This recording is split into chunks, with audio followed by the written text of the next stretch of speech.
The grand hall of a desolate estate sparkled under golden lights, with crystal chandeliers glittering above and tables covered in rich silk. Laughter, music, and the clinking of glasses filled the air. It was the wedding of the year, where two wealthy and powerful families were coming together.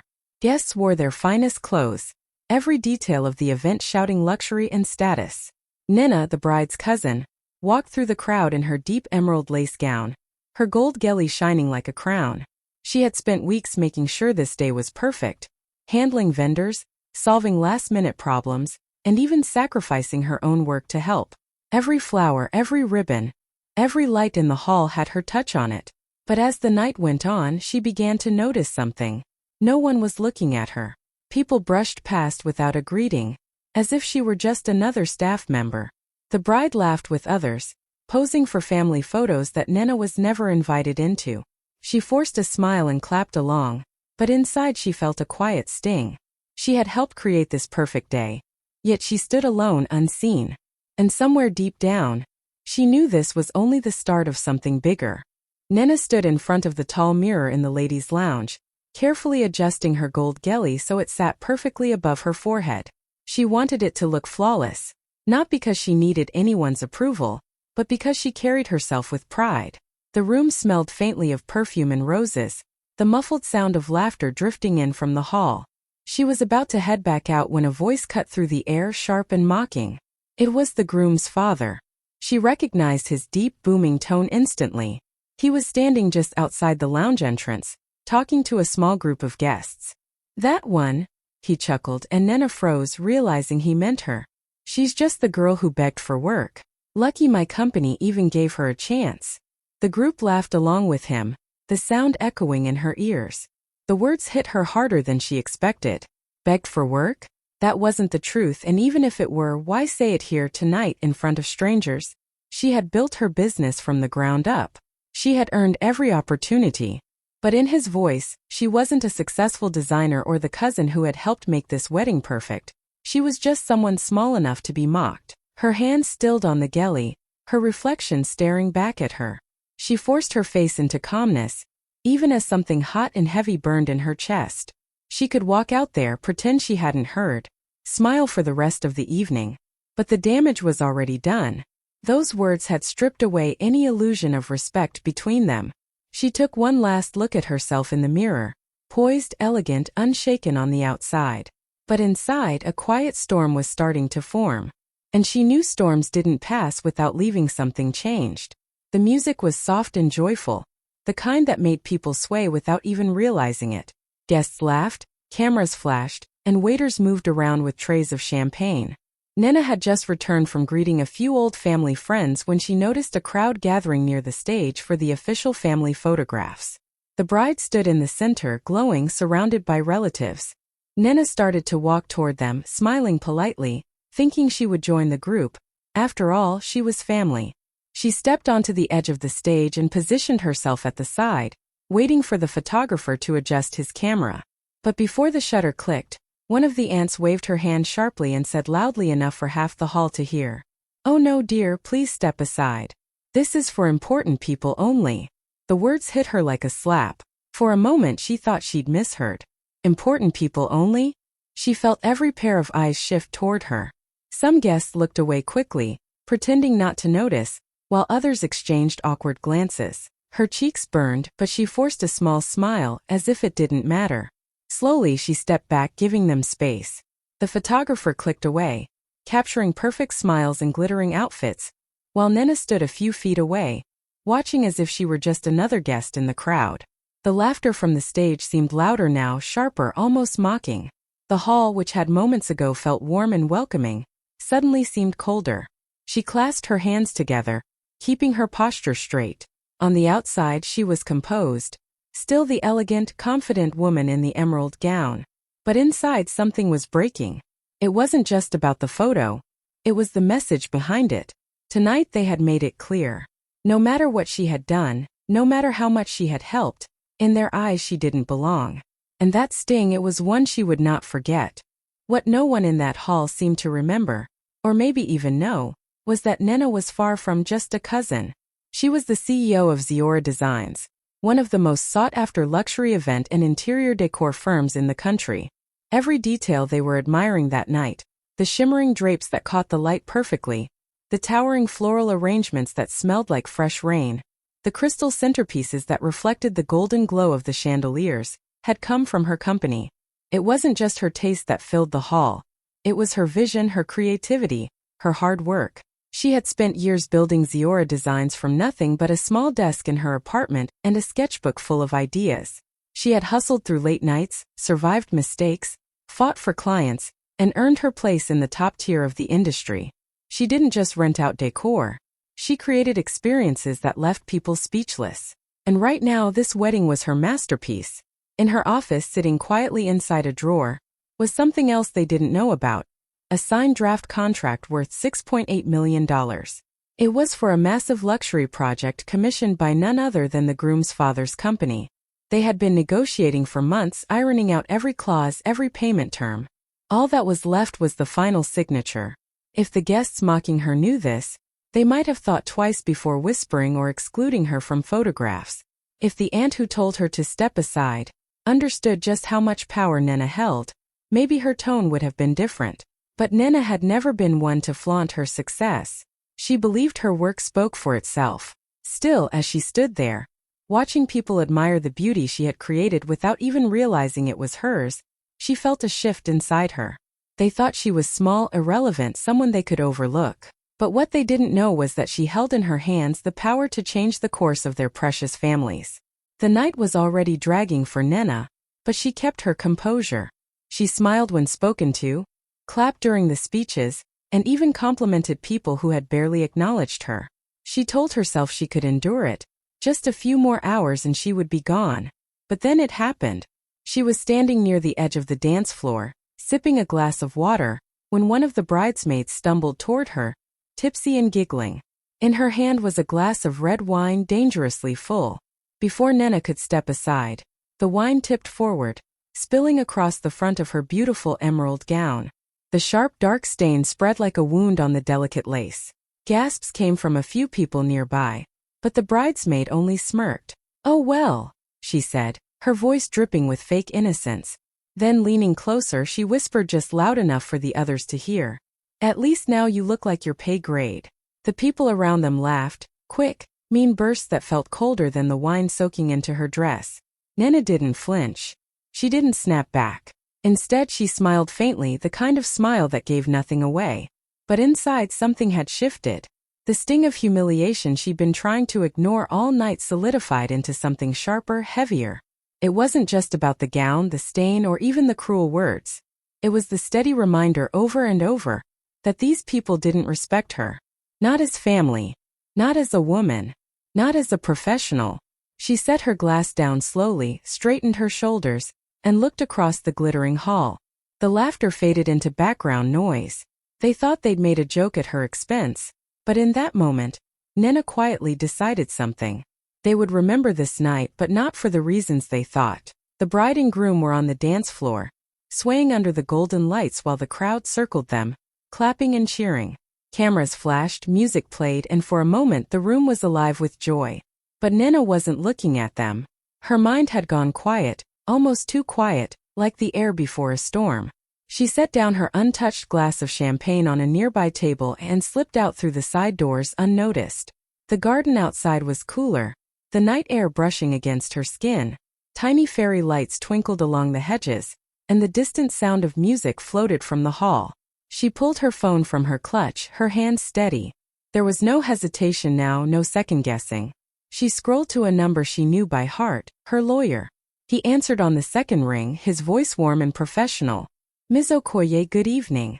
"Tear up the contract," she said, her voice low but clear. "For words." That was all. There was a pause on the line. "The $6.8 million deal?" he asked, almost in disbelief. "Yes," she replied. "I don't work with people who disrespect me. Make it official tomorrow morning." She ended the call before he could say more. For a moment she just stood there, breathing in the crisp night air. The decision burned in her veins, not with regret but with power. They had made her feel small tonight, but with one phone call, she had reminded herself exactly who she was. Inside, laughter and music continued, unaware that something had just shifted in the balance of power. They thought the wedding was the biggest event of the week. They didn't know that the real story had just begun. Out here in the shadows of the garden, with one quiet act of defiance. 3 days later, the mood in the glass-walled boardroom was businesslike and expectant. The groom's father sat at the head of the long polished table, his suit sharp, his watch gleaming under the lights. Around him sat his team, files neatly stacked, pens ready. He was expecting this to be a quick meeting. Just a final signature on a deal worth $6.8 million. Nena walked in, calm and poised, wearing a sleek navy suit that commanded attention. She greeted the room politely and took her seat across from him. The contract lay on the table between them, thick and ready. His assistant slid a pen toward her, a smug smile tugging at the corners of his mouth, as if this moment was already his victory. But instead of signing, Nena placed her hand on the document, slowly sliding it back toward him. "I won't be moving forward," she said evenly. The room went still. "Excuse me?" he asked, his voice tight. She met his eyes without flinching. "I don't work with people who disrespect me." Her tone was calm, almost polite, but there was steel in it. A flicker of confusion crossed his face, then recognition. He knew. The wedding. The whispers. The humiliation he hadn't thought twice about. "This is business, Ms. Okoye," he tried, leaning back in his chair. "And I do business with respect," she replied, gathering her folder. "Good day, gentlemen." She stood, her heels clicking against the marble floor as she walked out, leaving the unsigned contract in front of him. Behind her, silence hung in the air, broken only by the faint sound of a pen being set down, useless now. In that moment, the groom's father realized he hadn't just lost a deal. He'd underestimated the wrong woman. The fallout began quietly, almost invisibly, in the days after that boardroom meeting. At first, the groom's father assumed he could simply find another decor and design firm to replace Nena's company. But Ziora Designs wasn't just any firm. It was the gold standard. Her designs carried a certain prestige, a signature style that investors had been counting on for the project. When news reached the investors that Nena was no longer involved, a few of them grew hesitant. Then, one by one, the calls started coming in, polite but firm withdrawals from the deal. Some said it was about creative differences or timing issues, but everyone knew the truth. Without her designs, the project had lost its shine. The groom's father tried to push forward, but the numbers told a different story. Budgets were suddenly too tight, suppliers pulled back and deadlines slipped. Millions began to slip through his fingers, each delay and cancellation bleeding the project dry. And then came the whispers. In the tight-knit, high-stakes world of the business elite, word travels fast. People began asking, "Did you hear what happened at the wedding?" Stories swirled. How he'd mocked the very woman whose work was supposed to make his project a success. How she'd walked away from millions without blinking. What surprised everyone wasn't just the boldness of her decision, but the ripple effect it had. Suddenly, Nena wasn't just a talented designer. She was a symbol of self-respect in an industry where people often swallowed insults to keep the money flowing. The more the story spread, the clearer it became. Nena was not someone you crossed. Deals were now being offered to her faster than she could accept them. And the groom's father? He was left with a half-built dream and a very public reminder that arrogance in business often comes with a price. It was late in the evening when Nena's phone rang. She glanced at the screen and saw the bride's name. For a second, she considered letting it go to voicemail, but curiosity won. She answered, her voice calm. "Hello." The bride's voice came through shaky, almost nervous. "Nena, I had no idea. I swear I didn't know my father said those things. Please don't let this ruin everything. We can fix it. Just don't walk away from the deal." Nena listened without interrupting, her face unreadable. She could hear the desperation beneath the bride's polished tone, could almost picture her pacing back and forth, phone clutched tightly. But Nena knew this wasn't about fixing things for her. It was about saving her father's project. When the bride paused, waiting for reassurance, Nena spoke softly. "This was never just about a contract. It's about respect. Once that's gone, money can't buy it back." There was a long silence on the other end, the kind that made the truth feel heavier. The bride started to say something, but her voice faltered. I wish you'd told me sooner." Nina almost laughed, not out of humor but out of disbelief. She had been standing in that hall, surrounded by family, humiliated in plain sight. If the bride hadn't noticed, it wasn't because no one told her. It was because she hadn't looked. "I wish a lot of things were different," Nina replied, her tone steady. "But some damage can't be undone." She ended the call before the bride could respond. For a moment, she stared at her phone, letting the quiet settle around her. The truth was, she didn't feel angry anymore. She just felt certain.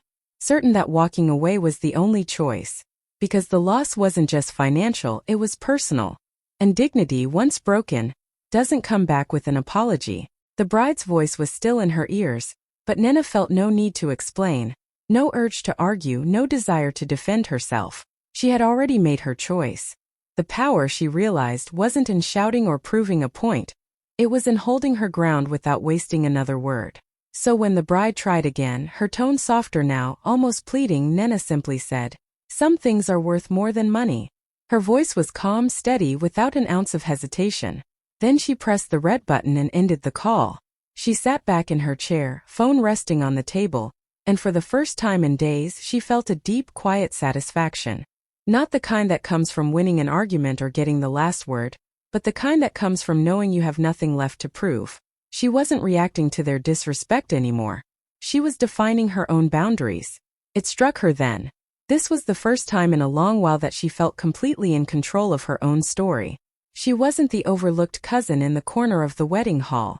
She wasn't the woman whispered about behind her back. She wasn't the person waiting for someone else to validate her worth. She was Nina Okoye, businesswoman, creator, strategist. And with one sentence, she had turned what they thought was her loss into a moment of undeniable power. Out the window, the city lights glimmered, and for once they didn't feel far away. She reached for her cup of tea, took a slow sip, and let the silence wrap around her like a warm coat.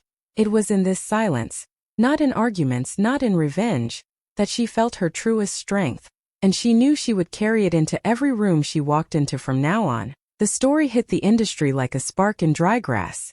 Within days, glossy fashion magazines and high-profile business journals were splashing her name across their pages. Designer walks away from $6.8 million deal over disrespect. The headline was bold, almost unbelievable in a world where most people would swallow their pride to keep that kind of money.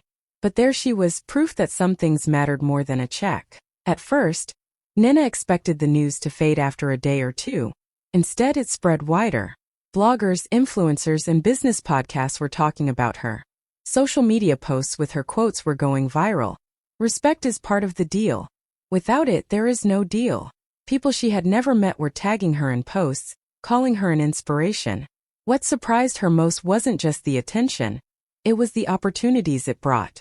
Luxury brands that had been distant before suddenly wanted meetings. Event planners in other countries were emailing her, eager to work with someone who could deliver elegance and stand her ground.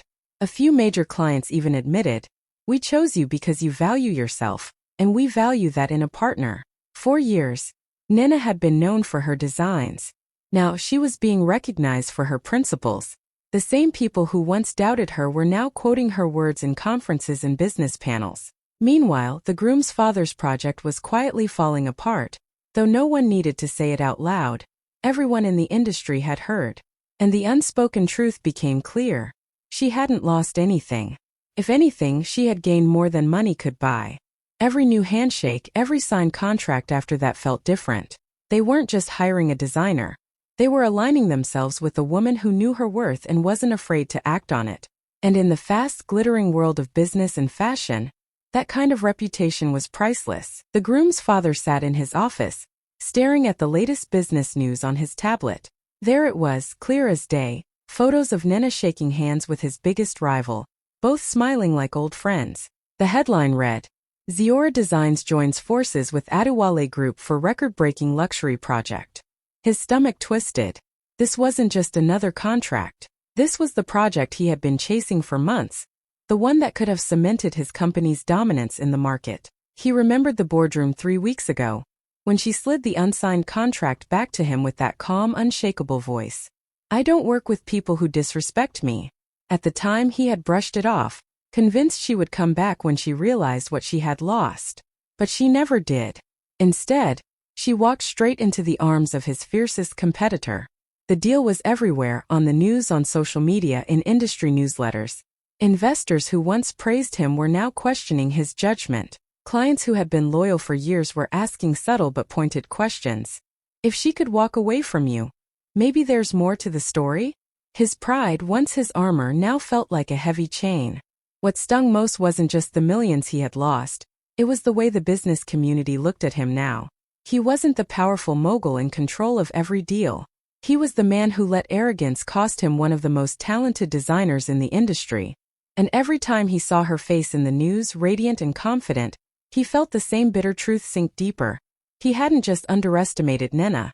He had handed his rival the golden opportunity she deserved all along.